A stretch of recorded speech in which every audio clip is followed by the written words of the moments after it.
The dust hung thick in the late afternoon air, glowing orange under the sinking sun that bled across the Texas sky. The small town of Red Hollow had come alive that day, louder than it had been in months. Wagons lined the main street, men from nearby ranches and farms crowding around a makeshift wooden platform set up outside the old saloon.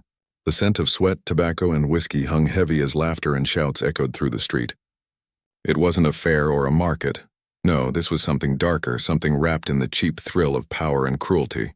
"Step right up, gentlemen," yelled the trader from the platform, his hat tipped back, a cruel grin twisting his mouth.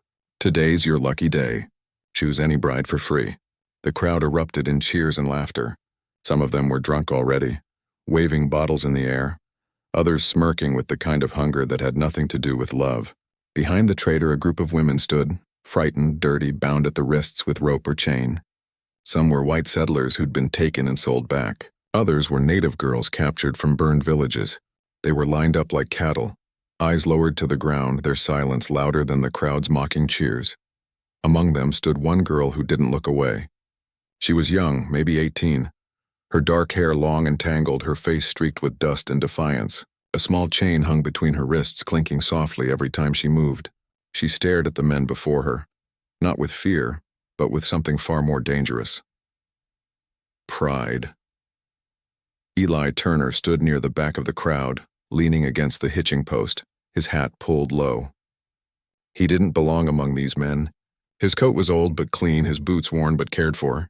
His eyes, gray like storm clouds, once watched quietly, never blinking. He'd seen things worse than this before during the war. He'd seen men lose their souls and call it survival. He'd lost his, too, somewhere between the burning of villages and the endless orders that left him numb. But this was something that still made his stomach twist. The trader's voice boomed again. "We got all kinds for you, boys. Young, strong, obedient. Pick one and you'll get yourself a wife by sundown. No cost today, the marshal's busy and I'm feeling generous." The laughter that followed was cruel, echoing off the saloon walls. Eli's jaw tightened. He told himself he'd just come into town to buy supplies, just to rest his horse and move on. But now something in him wouldn't let him walk away. His eyes went back to the girl in chains. Her chin lifted, and for the briefest second their eyes met across the crowd. There was no plea in her gaze, no tears. Only a question. "Why are you standing there?" The trader moved down the line, yanking one woman forward by the arm, turning her for the crowd to see. "Pretty thing, huh? Any takers?" A few men shouted prices, others whistled. One even reached up to touch her before the trader slapped his hand away. Then the trader got to the girl with the chains. "Now this one," he said, his grin widening. "She's special. Comanche blood, fierce as a wildcat. But don't worry, boys, we've tamed her, mostly." The men laughed again. "Tried to bite me twice," he added, yanking on her chain. The girl didn't flinch. She just stared straight ahead, her eyes like dark fire. Eli's hand curled into a fist. He could feel the burn in his throat, that familiar anger he thought he'd buried long ago. He remembered the raids, the orders, how they'd called people like her savages, enemies, trophies. He remembered the smoke rising from villages not so far from this one, the women crying, the children hiding in the brush. He remembered turning away, pretending he hadn't seen what his own side had done. And now here it was again, history repeating itself in front of him. The trader raised his voice again. "Tell you what, since it's a fine day and since we're feeling generous, let's make it fun. Choose any bride you like. For free." The crowd roared louder this time. A few drunken cowhands began shoving each other, joking about which girl they'd take. But over the noise, one voice rose. Calm, steady, and cutting through the laughter like a knife. "I'll take that one." The crowd quieted, heads turning toward the sound. Eli stepped forward, his boots crunching against the dust, the brim of his hat shadowing his face. He lifted his hand, pointing straight toward the Comanche girl in chains. The trader blinked. You serious, cowboy?" Eli nodded once. "Unchain her." The silence that followed felt heavy. Some of the men laughed nervously. "You sure you want that one?" The trader asked, his voice mocking. "She don't speak much English. She's tried to run twice, and she'd probably cut your throat in your sleep." Eli didn't move. "I said unchain her." The trader's grin faltered a little. He spat in the dirt, glancing at the crowd. "You got any money, cowboy?" Eli reached into his coat and pulled out a small leather pouch. He tossed it at the man's feet. It hit the ground with a soft clink, the sound of coins, not many, but enough. That should cover it, he said quietly. Now let her go. The trader hesitated, then shrugged, picking up the pouch and weighing it in his hand. You're crazy, he muttered. But I ain't one to turn down silver. He waved to his men. Take off her chains. As the iron was unlocked, the girl flinched slightly, not from fear but from the cold air touching her wrists where the metal had bitten into skin. She rubbed the marks, her eyes darting between Eli and the trader. When the last shackle fell, the trader laughed. She's all yours, cowboy. Don't say I didn't warn you. Eli turned to her. You're free now, he said softly. She stared at him, unblinking. Free? The word came out broken, heavy with an accent. She looked around at the crowd watching her, at the open street, at the horizon beyond. Then she looked back at him, confusion flickering behind her fierce expression. The crowd had started murmuring again, some mocking, others curious. Hey, cowboy, one man yelled. Better keep a rope on her, or she'll slit your throat before supper. Laughter broke out. Eli didn't answer.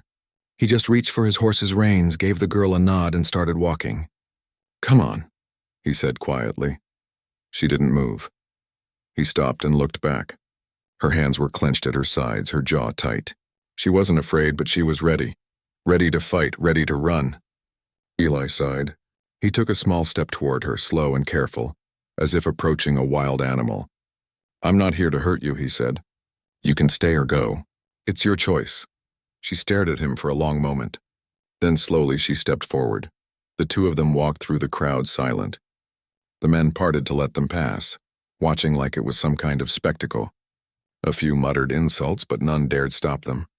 When they reached the edge of town, Eli mounted his horse and looked down at her. You can ride with me, he said, holding out a hand.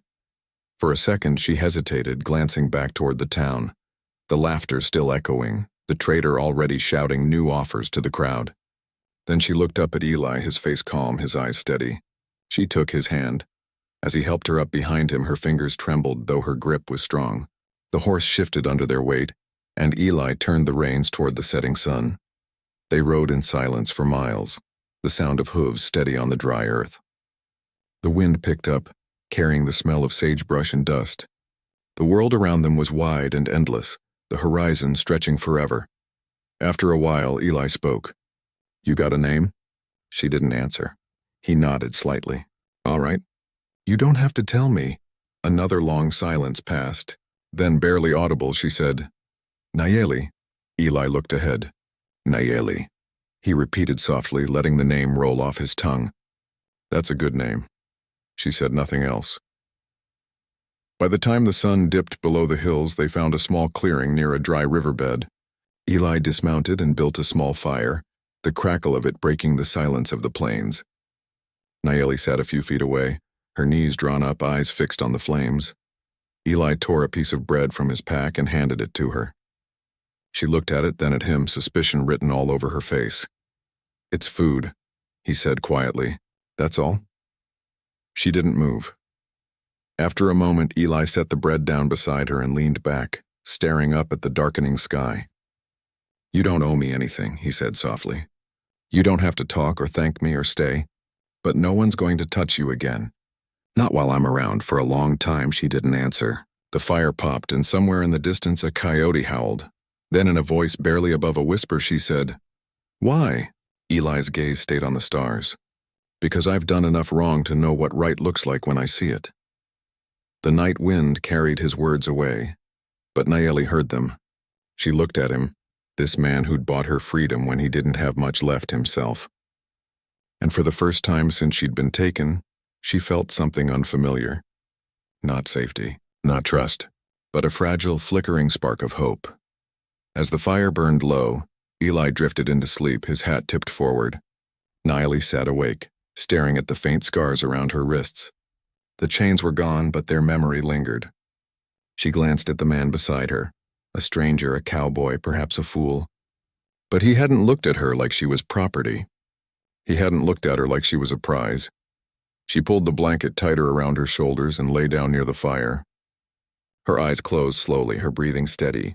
For the first time in a long while, she slept without fear. And as the stars shimmered over the vast plains of Texas, two broken souls, one burdened by guilt, the other by loss, had crossed paths in a world that had forgotten mercy. Neither knew it yet, but that single moment, that neither had spoken since leaving Red Hollow. The silence between them wasn't uncomfortable, but it was fragile, like glass that could shatter if either of them breathed too loudly. Eli finally broke it. "You can sleep," he said quietly, not looking at her. "We've got miles ahead come morning." She didn't respond. Her face was still, her gaze distant, watching sparks rise and fade into the night. He could tell she didn't trust him, couldn't blame her. Men had taken everything from her, and he was just another man with a gun and a horse. He tore a piece of jerky and chewed slowly, feeling the dryness catch in his throat. He'd seen that look before, in prisoners, refugees, in the eyes of mothers digging graves in burned fields. The look of someone whose spirit was still alive, but only barely holding on. He tried again. "You hungry?" He nodded toward the bread he'd left near her. Her fingers twitched, but she didn't reach for it. Eli sighed, rubbing a hand across his face. "Suit yourself." He shifted, leaned back on his saddle, and closed his eyes, pretending to rest. But he didn't sleep. His mind wandered to her face, the defiance that had startled him back in town, to the trader's laughter, to the sound of chains being unlocked. That sound, that metallic clink, stuck with him. It was freedom and it was guilt all at once. Hours passed before he drifted into a shallow sleep. When he woke, the fire had burned low and the first streaks of dawn touched the sky. Nayeli was still awake, sitting in the same place. She hadn't moved all night. "You'll fall over if you keep that up," Eli said softly. She turned her head slightly, eyes narrowing. "I don't sleep when men are near." He hesitated, then nodded. "Fair enough." He packed up the fire, tied his gear to the horse, and handed her a canteen. "You'll need this," he said. "We've got a long ride to the next town." She took it slowly, her fingers brushing his for the first time. Her touch was cold, her grip strong. She drank, then handed it back without a word. "Let's go," Eli said, mounting the horse. He offered her his hand again, and after a moment's hesitation, she took it. They rode in silence through the morning haze, the sun climbing behind them. The landscape stretched out in shades of gold and red, dry grass, scattered rocks, the occasional cactus standing lonely against the horizon. Eli didn't try to talk for a while. He'd learned long ago that silence sometimes said more than words. But the silence this time was heavy. There were things he wanted to ask. Where she came from, what happened to her tribe. But those questions felt cruel, like pressing on a wound.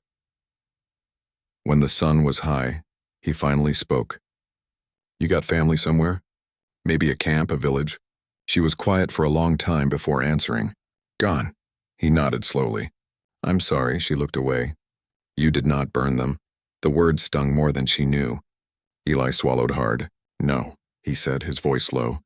"But men like me did." She said nothing. The wind carried her silence like a blade through the open air. By noon, the heat grew fierce. They stopped under a lone mesquite tree, its branches thin but offering enough shade for a short rest. Eli handed her a small piece of bread and dried meat. She accepted it this time, watching him closely before taking a small bite. "You still don't trust me," he said quietly. She chewed, then looked at him. "Trust is not given. It is earned." Eli smiled faintly, though there was no humor in it. "Fair enough." For a while they ate in silence. The cicadas buzzed in the distance. A hawk circled overhead, then unexpectedly she spoke. "Why did you buy me?" Eli looked up, meeting her eyes. She asked it not like a victim, but like a challenge, demanding truth, not comfort. He took a deep breath. "Because I couldn't watch it happen again." "Again?" He looked away. "A long time ago I was in the army. We were sent to clear out hostile camps, that's what they called them. We thought we were fighting enemies, but they were families. Women, children. Your people, maybe." Nayeli's face didn't move, but her eyes did. The slightest flicker of recognition, of restrained anger. "I didn't stop it," Eli continued. "Didn't have the courage back then. But I swore if I ever saw something like that again, I wouldn't turn away." The wind moved between them, carrying the scent of dry grass. She stared at him a long time, her expression unreadable. "You think freeing me will wash your sins?" He met her gaze, steady. "No, but maybe it'll keep me from adding more." She turned away, her jaw tightening. You can't fix what's been burned. Eli nodded slowly. I know. They sat in silence again, the space between them filled with ghosts neither could name.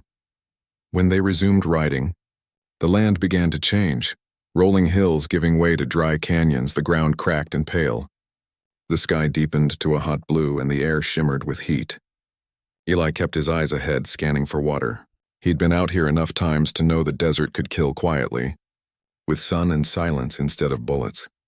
By the time the sun began to sink, they reached an old abandoned line shack, a weathered building left over from the cattle drives. The door creaked on its hinges as Eli pushed it open, the inside filled with dust and the smell of dry wood. It ain't much, he said, but it'll do for tonight. Nayeli stepped inside cautiously, eyes darting around, instinctively alert. The place was empty, just a few broken crates and a cot missing one leg. She sat on the floor by the wall, her back straight, watching as Eli lit a lantern and started a small fire in the hearth. He poured water into a tin cup and handed it to her. Here. She accepted it silently, then said, You could have left me. He looked at her. Yeah, I could have. Then why didn't you? Eli sat down opposite her, his back against the wall. Because I know what it's like to be chained to something you didn't choose. Her brow furrowed. You were not a slave. No, he said. But I was a soldier. Sometimes that's worse. She tilted her head slightly, studying him. You fight for your people. He laughed bitterly. I fought for orders. There's a difference. The firelight flickered across his face, casting shadows that deepened the lines around his eyes. Nayeli watched him quietly. She didn't understand everything he said, but she understood pain when she saw it. It was the same look she'd seen in her mother's eyes when their village burned. After a long silence, she asked softly, What will you do now? Eli shrugged. Haven't thought that far ahead. Maybe head south. Maybe work a ranch. You take me there? She asked suddenly. He looked up. You want me to? She hesitated. Until I find where I belong again. Eli nodded. Then yeah, I'll take you. The room fell quiet again, the fire popping softly. The desert outside sang with crickets and the faint howl of a far-off coyote. Nayeli leaned her head back against the wall, her eyes heavy but still wary. You can sleep, he said gently. I'll keep watch. She looked at him uncertain. Why? Because I said I would. Something in his voice, and calm, steady, tired, made her believe him if only a little. She pulled the blanket tighter and lay down, still facing him, eyes half open. Eli sat awake, listening to the fire crackle, his rifle across his knees. Hours passed before he spoke again, his voice barely above a whisper as if speaking to the flames. You ever wonder if the land remembers? Nayeli's eyes fluttered open slightly. Remembers what? The blood. The fighting. The people who came and went. I think it does.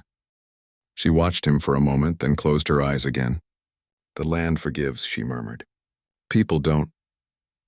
Eli stared into the fire, feeling the weight of her words settle deep inside him. When morning came, pale light filtered through the cracks in the shack's walls. Eli stepped outside, breathing in the cool air before the heat returned. He could hear the soft sound of her movements inside. Calm, steady. She was preparing to ride again. When he turned back, Nayeli stood at the doorway, her blanket folded neatly in her arms. The fire from last night had been replaced with something else in her eyes. Not warmth, but resolve. Where to? He asked. She pointed east toward the rising sun. There is a river. My people once lived near it. I will find it again. Eli nodded. Then we'll go there. They mounted the horse, her hands lightly gripping his coat as they started eastward. The road stretched long and empty, but for the first time their silence felt different. Not heavy, not sharp. It was quiet but alive, like the moment before rain touches dry earth. As they rode, Nayeli's voice broke the wind. You said I am free, she said. But I am still not. Eli turned his head slightly. What do you mean? She looked out toward the horizon. Freedom is not walking away from chains. It is walking toward something worth keeping. He thought about that for a long time as the horse carried them through the open plains. The land around them shimmered gold, endless and raw. And though they didn't say it, both of them knew. Their journey together was only beginning. The cowboy had freed her body. But now, somewhere in the quiet heart of the desert, he was beginning to understand. She might be the one who would free his soul. The days bled together across the plains. Sun, wind, silence, and the sound of hooves. Eli and Nayeli traveled east, cutting across the wild Texas country where the land rolled like the back of a sleeping giant. The earth cracked beneath the heat of day and cooled to silver beneath the moon. Sometimes they passed abandoned farms, sometimes nothing but wind-carved rocks. The world felt empty, but not lifeless. Eli rode with his usual quiet strength, his back straight, eyes scanning the horizon as though the past might be hiding there. Nayeli rode behind him at first, too proud to ask for help, too cautious to stray far. When she did speak, her voice was soft but edged with steel, a voice used to commanding silence. The third morning out, they reached a stretch of land that rolled gently toward a dried riverbed. The ground was scattered with the remains of a burned-out camp, charred timbers, bits of pottery, an arrowhead half buried in the dust. Nayeli dismounted before the horse even stopped. She knelt by the ashes, her fingers trembling as they brushed over a piece of scorched wood. The smell of smoke was long gone, but memory hung heavy in the air. "This was ours," she whispered. Eli didn't move. He stood beside the horse, hat in hand, staring at what remained. The wind stirred the ashes, lifting a faint swirl of gray dust around her. He wanted to say something, and anything. But words were useless here. Nayeli's breath caught as she turned over a small piece of bone, too small to belong to an adult. Her fingers froze and she let it fall. Her shoulders shook once, but she didn't cry. Not the way others would have. The pain in her was silent, buried deep like roots under dry soil. Eli stepped closer, kneeling beside her. "I'm sorry," he said quietly. "If I could take it back." She turned sharply, her eyes flashing. "You cannot take fire back once it's burned." He held her gaze, the words stinging because they were true. "No," he said, "but maybe I can help you build something new." She looked at him for a long time, searching his face for a lie, for pity, for weakness. But she found neither, only weariness and a strange kind of honesty that disarmed her more than cruelty ever could. Finally she stood, brushing the dust from her hands. "We go east," she said flatly. "There are others. Some might have lived." Eli nodded and mounted again. "Then that's where we'll go." They rode for hours, the sun punishing, the silence thick. The rhythm of the journey began to change something between them. Nayeli stopped riding behind him and began riding beside him instead, guiding her own horse that Eli had found wandering near the abandoned shack. She never smiled, but sometimes her eyes softened when she looked toward the horizon. At night they camped under the stars. Eli would light the fire and cook, and Nayeli would sit a few feet away, her hair shining dark in the firelight. On the fourth night she spoke of her people. Not much, just fragments. A brother who hunted wolves, a mother who sang to the river, a father who carved symbols in the wood of their lodge. Eli listened in silence. He didn't interrupt, didn't ask for more. He just let her words fill the night air. When she fell silent, he said quietly, "You said your name means something." She glanced at him, wary but curious. "It means I love you in my tongue." Eli's breath caught a little. "That's a strong name," she looked away. "It is a curse when you have no one left to say it to." He didn't answer. He just stared into the fire until his vision blurred and the embers looked like memories. Faces, flames, ghosts. The next day brought thunder. Clouds rolled across the horizon, dark and heavy, the smell of rain sharp in the air. The wind grew wild, whipping dust and dry grass around them. "We need shelter," Eli said, his voice raised over the rising wind. They found it. An old barn half collapsed near a dry creek. The boards groaned under the storm's breath, but it held. Eli led the horses inside, tied them down and closed the doors as the sky cracked open. Rain fell hard, rattling against the roof, washing away the dust of the past days. Lightning split the horizon in white flashes. Nayeli sat near the far wall, hugging her knees, her eyes reflecting every flash of light. She didn't like thunder. He could tell. Her fingers dug into her arms every time it rolled. Eli knelt near the fire he'd built in the barn's old hearth. "Storm'll pass soon," he said softly. She looked up, rainwater glistening on her face. "You are not afraid of it?" He smiled faintly. "I've seen worse." She tilted her head, her voice quiet but sharp. "What could be worse than the sky when it's angry?" Eli's jaw tightened. "Men," her gaze lingered on him. The storm raged outside, the walls trembling with each crack of thunder.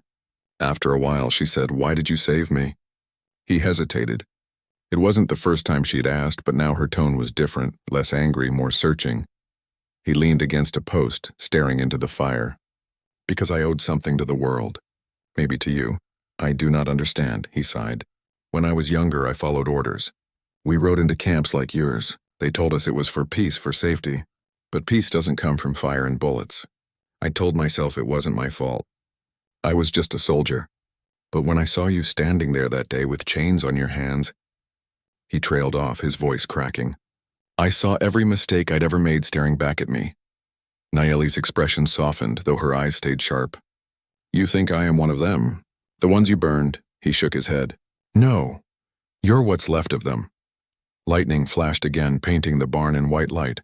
Nayeli looked at him, her voice quiet but trembling. "You cannot bring back the dead?" "I know." His voice was barely above a whisper. "But maybe I can keep the living from dying too." The rain drummed harder. The silence between them deepened. Not empty now, but full of something fragile and new. After a long pause, Nayeli said, "You speak of guilt like it is a wound." Eli met her gaze. "It is."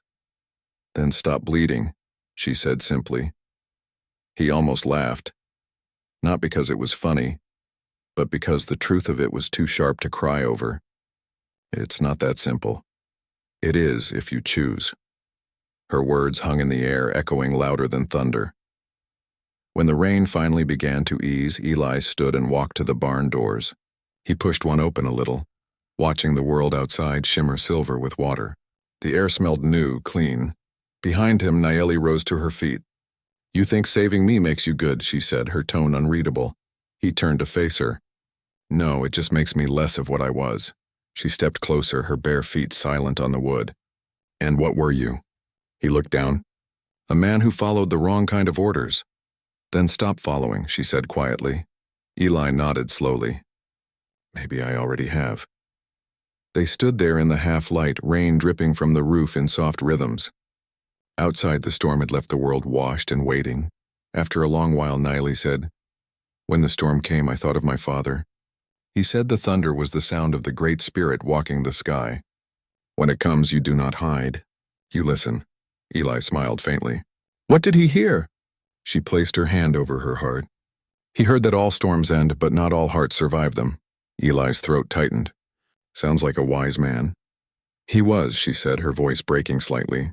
"Until the soldiers came."